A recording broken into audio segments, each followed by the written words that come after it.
Is it actually nice just to focus on one city for a change? Like Sydney is your spot. Is it nice just to have one area to talk about? It's pretty cool.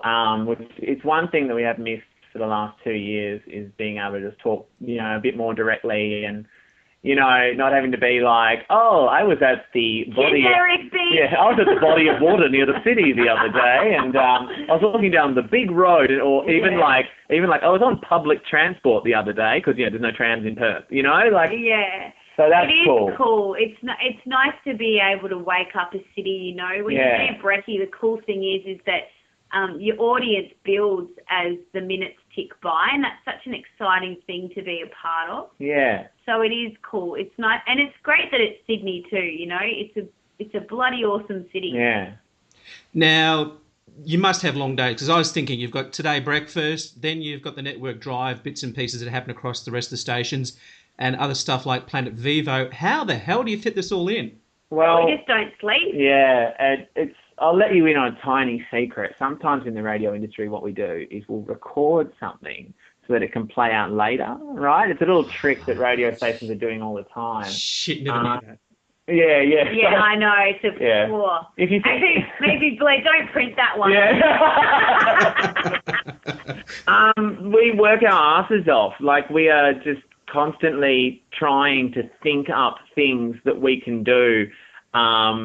Like we'll have so much work and we'll go, it'd be even better. It would be if we did this extra hour of work as well. And it's because we love it, And the team loves it as well, and everyone's putting in extra hours. We're so energised and we're so passionate about what we do. And we haven't crashed yet, we haven't had the crash yet, so we're going to keep going. The Planet Vivo show is so exciting to be a part of, a global launch and, a world first. It's a massive privilege to be able to be involved in projects like that. So we froth on it. Yeah.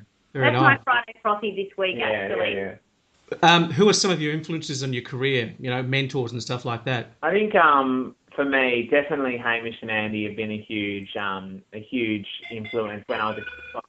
I remember in 2007 sitting on a tram with the podcast in my ears and a notebook in my hands, just like, and then going in and doing, midnight demos and just thinking, oh God, maybe one day I could be half as good as them. And then a few years later, inheriting their time slot. That was a bit of a trip. It was pretty awesome to be in the same building as them last year as well. And they're always, they support us. They're giving us, so much great advice.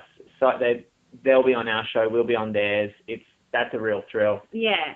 I mean, but I grew up in Sydney, listening to Wendy Harmer and Kyle and Jackie O. So to be able to sit in that seat and talking to that microphone every morning is a massive honour for me. Adam and Will were like a huge breakfast show when I was a kid. And I, every time we've had Will Anderson in, which sometimes is like twice a week because he's so bloody amazing, he's always been a great help. And, just willing to share little experiences and little nuggets of advice. radiotoday.com.au